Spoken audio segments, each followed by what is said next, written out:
Good afternoon, and welcome to this recorded workshop, Social Capital, the Importance of Networking. This workshop is funded with the generous support from the Alphon Foundation as part of the UMS Transforms Pathways to Careers grant. Excuse me. So today's agenda includes what is networking, the fear of building social capital, what psychology says about helping, changing the lens of building your social capital, creating professional statements, job fair tips, and resume tips. The learning objectives for today include at the end of the session, the learner will be able to define social capital, use a different approach to networking, create professional statements, navigate job fairs with ease, and update and refresh their resume. What is social capital? So, social capital, also known as networking, is building your network of professionals in and outside of your field. And this is a huge, huge resource that you're going to have throughout your entire career journey. Having social capital is valuable. It keeps you connected. And building your social capital requires maintenance and genuineness. I think that's kind of one of the key points that a lot of us tend to forget. Excuse me, I think I'm fighting a cold. I'm sorry if I sound a little bit off. So, multifaceted concept. So, professional networking, it means a number of things. It is creating and nurturing relationships with professionals inside of your field, related fields, or maybe a broad spectrum within your industry. And professional groups that you can join and attend industry events, online platforms that are used for networking. It's basically the whole thing, it's a mutual benefit for everybody that is involved. So it's professional, it's within your industry, your work circles, events that you go to, any partnerships that your company makes. Those are like professional networks. That's like your web. It's where you function. It's your professional working space. It is also used in career advancement. Networking can absolutely open doors in internships, job opportunities, new partnerships, or project collaborations. Job loss is devastating no matter what, but networks can absolutely be so helpful in giving you support and offering resources in the event that you experience job loss. And established networks also provide diverse information, advice, and industry insights. Because remember, one thing that always evolves is the workplace. Social capital is absolutely everywhere. I think that you have, excuse me, you have a lot more connections than what you think you have. It's everywhere. It's everywhere you go. It's people that you encounter, your local barista, your grocery store manager, families, friends, neighbors, gatherings, parties, past coworkers, book clubs, industry events, LinkedIn, anywhere you go, anywhere that you encounter an individual that could possibly be a network. You never know who you are going to meet. I'm sure that if you have run into someone and they happen to always say, "Oh, here, I happen just to carry my business card with me." That's a really, really good signal that social capital is absolutely important and it's very vital for your career journey. So, when you hear the word networking, I can tell you that I am absolutely one of them. If somebody says, "Okay, we have to network," no, thank you. It's ick. It's very ick for me. And there are a ton of, ick factors when it comes to networking that is just a really, really big turnoff. Promoting yourself is absolutely exhausting, and nobody likes rejection because it really does feel superficial.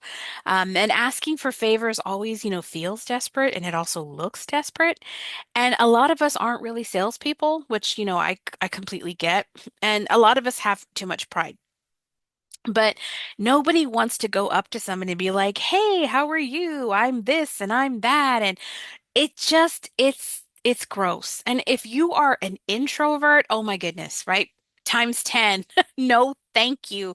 Um, I think that the biggest things that I've learned about networking is that it's kind of shifted.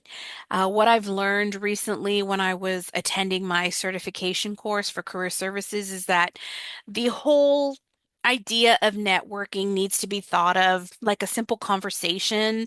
It's important that we grow our confidence and show our confidence and use professional statements now versus a whole, elevator pitch. I'm sure you've heard that term elevator pitch. You're really quick, your quick sell in a matter of, 30 seconds. We're kind of shifting away from that and we're going to more professional statements to find a common ground. It takes a ton of practice. Nobody likes to network, and you have to practice if you want to get good at it.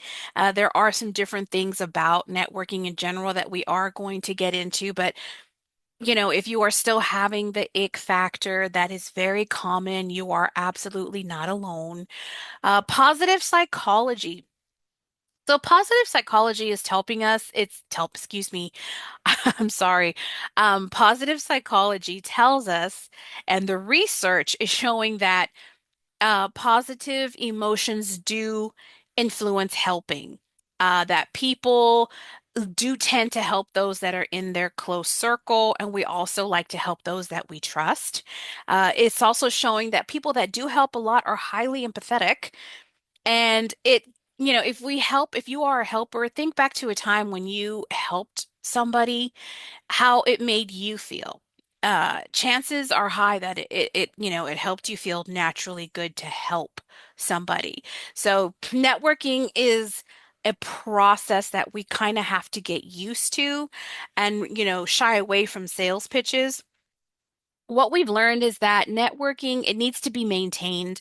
I think a lot of people think, oh, make the network, connect, exchange contact, and then that's it, right? And then you can just, that's why it's so uncomfortable because people are like, well, it feels fake. That's because it is. So what I've learned is that you have to maintain a connection and build trust. And that in itself does make the whole process of networking a little bit easier to stomach and to do. Building and maintaining, it's going to be equal to giving and taking. The more that you build trust with a network and you get to know that person, and you have more simple conversations with that person with no pressure, it's a lot easier to do the big ask. It weeds out as well because if you get rejected a lot or people don't want to be associated with you, that's great. Move on.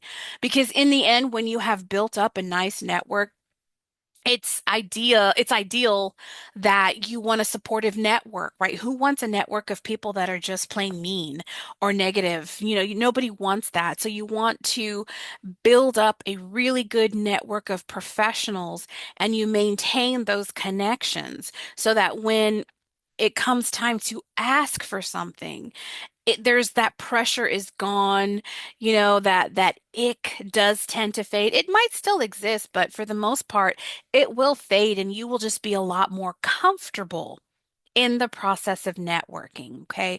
So always think of it as building, maintaining is the same as giving and taking. You have to work on your networking.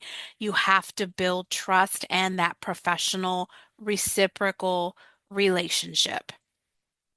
So professional statements. So as I mentioned earlier, we're not really doing elevator sales pitches anymore. You certainly can if you're comfortable with it, but a different way to approach it is to use a professional statement. Professional statements, they're short and concise introductions, and it's you saying who you are and selling yourself, but you're leading with skills or you're leading with like biographical information that where your talents are kind of embedded in there. It serves you throughout your entire career. You absolutely have to practice. You'll get better and better the more that you use them and the more that you create them. And the more that you use them, they're going to come a little bit more natural to you. And if you are in the beginning of your career and you use these, it might feel awkward at first, but as you progress through your career journey, they're going to become a lot more natural and you're going to be able to create them way more easier and you're probably going to have more content to add to it, right? Time just needs to pass. But for the most part, you can always start at the beginning and just create like a student professional statement, right? You may not have a ton of experience, but you can lead with interest and industry. Those that do have a lot of experience, they can absolutely lead with their, established skill sets and their big achievements. But the biggest thing with the professional statements is that it's going to boost your confidence, because confidence is really what you want to exude. When you're networking and you're out there meeting people in your industry, you have to lead with confidence and you have to move with confidence. And it's going to change how others see you. The more you practice it, you have to remember that first impressions are everything.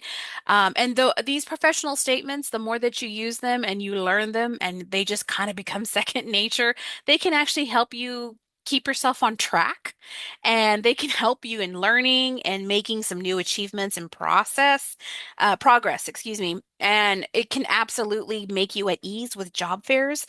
You won't be, standing in the corner with your resume being like, oh my God, I don't want to go over there. Like, I want to go over there, but I don't want to go over there. Should I go over there? That person looks mean. Well, that person looks nice. Maybe I'll go over there first. How come, where's my friend? My best friend isn't here yet. All those things go through your head when you were at a job fair. But the better you get with professional statements and you think of it as a conversation versus selling yourself, your confidence will increase and your job fairs will be a little bit more easier and you'll want to approach more. So always, always try to craft a professional statement. So there are so many people that are out there that are just waiting to meet you, okay? If you don't have a lot of experience, start off with the student professional statement. You can always, always start with who you are. Um, what field are you going into? And, try to approach it with enthusiasm.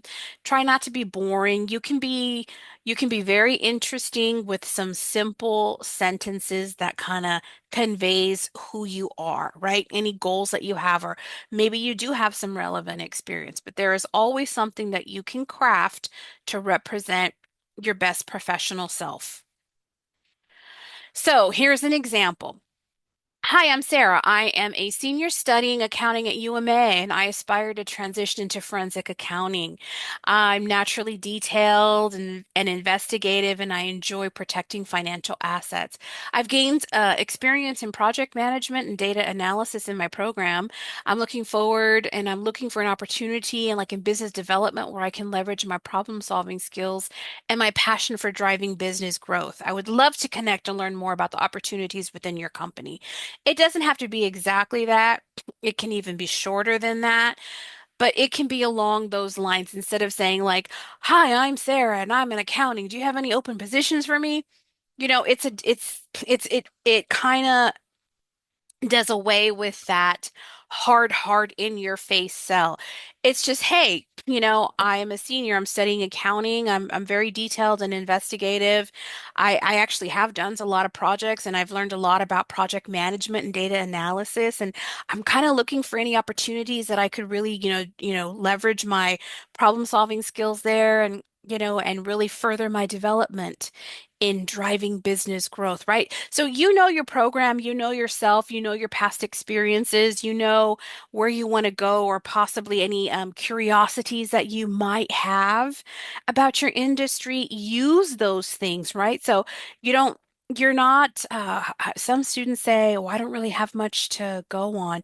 You actually do. You just need to sit down and prepare yourself for it before you're going to a job fair or a big event that you know networking is going to be there. You just got to prepare yourself, create some small statements that you feel comfortable using, and go out there and network because you have to practice to get good at it. And if you get rejected, so what? Go on to the next one, right? Don't waste any more time. Just go on to the next one and see who you can meet. So if you happen to be a very experienced professional, you can absolutely craft a professional statement and you can use all your talents and your achievements to do that, right? Show your industry knowledge. Move with confidence, lead with your experience, your skill sets, talk about achievements, and show that you already know that the industry, that you can navigate it well. Here's an example. Hi, I'm John. Nice to meet you. I have X years of experience in accounting and I have a very strong foundation in cost accounting. I've demonstrated commitment to accurate forecasting and direct costs across multiple cost centers. I thrive in environments that utilize my critical thinking abilities, and I'm particularly passionate about budgeting to optimize profits. My experience in education have equipped me with the skills necessary to adapt to evolving industry standards and deliver meaningful solutions to clients. I'm positive my well-rounded talents make me a candidate on track to making an impact. It does not have to be that long. Those are just paragraph examples of what you could say, okay? So edit it as you see fit according to your skill set, your achievements, and your talents and your industry knowledge. Mix it up, right? It doesn't have to be like that. I'm just showing you an example of how you can create a professional, excuse me, how you can create a professional statement when you are out there networking. It's 10 times better than trying to do that elevator pitch. I've never done an elevator pitch myself, and to be honest with you, I don't think I ever would. So job fair tips. If you have a job fair coming up and you're trying to get yourself ready, there are a ton of things that you can do to take the following steps to get the most out of your job fairs. You always just want to step forward with your best professional foot. Dress professionally, move with confidence, have clean, nice, clean copies of your resume. No food stains, wrinkles, tears, nicks, none of that. Show your best genuine self and use your manners. Please don't cut people off. Um, Shoot your shot. Just go around and just talking and introduce yourself and ask questions. It's not the end of the world. Practice makes perfect. Make sure that you have a LinkedIn account because that is where you can really, really build up your professional presence, right? So that is highly, highly recommended. Practice introducing yourself in the mirror before you actually go out to the event. We're going to talk about QR codes later on, but there are some business cards now with the QR code that leads to social media. And when you get dressed to go to your event, make sure that nothing is torn, has profane graphics and language, nothing see-through to where you're naked, no strong scents. Remember, there are a lot of people that get scent sick, and you do not want to cause them a migraine.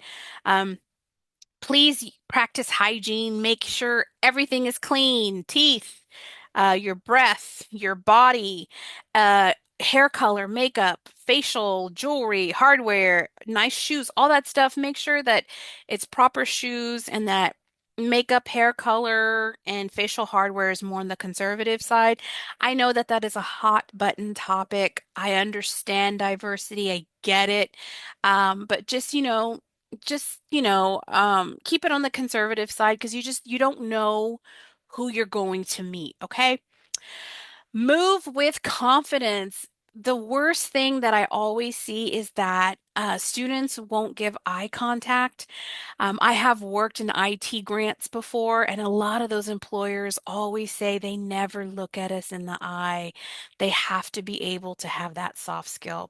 So move with confidence, give people eye contact, and give them a nice, strong handshake.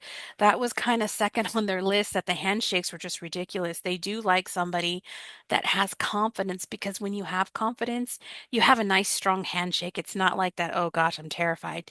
So a nice, confident handshake goes a long way. Use your professional statements. We just talked about that. Pay attention to what they're saying and don't cut them off. You listen to learn, not to respond. Manners go a long way and they always win. And show genuine interest and smile. Don't be like a deer in headlights. And oh my goodness, please don't fidget. I know that's a hard one. That's very, very hard. People tend to shake, fidget. They'll stomp their foot, they'll shake. Just try to take a deep breath. Stand there nice and confident. It's just a conversation. You have to tell yourself it's just a conversation and follow up. Get contact information. If people offer you, pamphlets or information, take it. Take it. If there's emails on there, say thank you. It was wonderful meeting you. Thank them for their time and be very genuine. Did they talk with you about something? Did you actually find their advice helpful? Let them know that because it lets them know that you were present and that you were attending and that you were listening. If they talked about an interview, bring it up. Add them to your network. Look them up on your LinkedIn account. That's somebody else inside your helpful network. So QR codes, this is a big thing. It's kind of it's kind of a hit or miss. I personally love them. I think that it's genius if you create a business card that has a QR code on it that takes the viewer to any of your social platforms. Like, I know there's like a handful more aside from LinkedIn, and I cannot remember their names, but they do exist out there. It's a code. It's a code so that they can look you up and read all about you. The only thing that I'm thinking that maybe you could maybe get lost in the shuffle because it's a small piece of paper. That's the only con that I can think of, but I think that it is a really pretty nice presentation tool to give out to people at fairs. You don't have to walk around with a really big folder. And whoever, everybody has a cell phone, so they can do the QR code and quickly access your professional presence. That's, to me, is superb. That's like top tier there. It's absolutely cost effective because you don't have to keep reprinting after changes and edits. Everything that you do there is instant because it's online. And I think it's really good. I think it's savvy. It's modern. It makes you stand out for one. Canva is also one of the many sites that you can create a QR business code. And then you can also do some, I think, on Google. The only thing is the ones on Google will have like, I think like a little dinosaur in it. I think mine does. My evaluations at the end of all of the recorded workshops, they have a little dinosaur in them, but you can't get one on Canva. Or if you have to, if you pay for a service and you get that, then, go for it. But you can get them on Canva. So, your resume tips, we're just going to go over this briefly. I do want to note that UMA Career Connections has a lot of templates available that you can pick from. They're not posted on the website. You have to meet with the career counselor, and then you can see templates through Zoom. If we share screens, you can absolutely do that and pick one that you like. And the resume assistance that UMA provides is a free service, guys. So take advantage of it. There are so many things that the Career Center that can help you with. So back to resume tips as far as presentation. Have an updated, fresh look, no longer than 2 pages. Traditional style is best. It passes the ATS systems. Remember, you're going to list your information in a traditional style in reverse chronological. So from the most current and then work your way backwards 10 years. Okay. Professional email is a must. None of that hot high heel girl 27, none of that, right? Professional and plain is what you want. Even for your file names on your resume, professional titles. Take your physical address off of your resume. You don't want anybody to research where you live. You have no idea who's reviewing your stuff, right? You do never know. And you also want to take away the chance to immediate disqualification. Maybe they're judging, right? Take that away. Um, if you have a ton of experience, consider a summary or a highlight reel.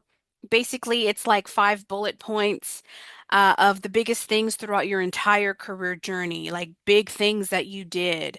Uh, you led a team, you designed, you know, the SOP for them, you led teams, you did a global project, you became a director, those types of things. Like if you have it, use it because it's a really good sell, right, on paper. That if a recruiter is looking at it, they're like, oh yeah, look, this person did this, and this. Oh yeah, let me keep reading. This person's interesting. That's a really good way to get an interview. 10 years only.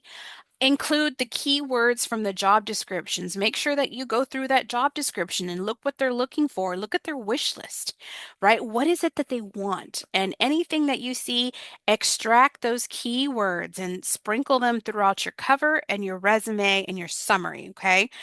Your bullet sentences for your job experiences, they need to be short and sweet. Very, very short and sweet and concise. Nix out all of the extra words that you don't need. It sounds okay. If you if you shorten those sentences and you get rid of words like a and the, just words that people can still understand what the sentence is, do it.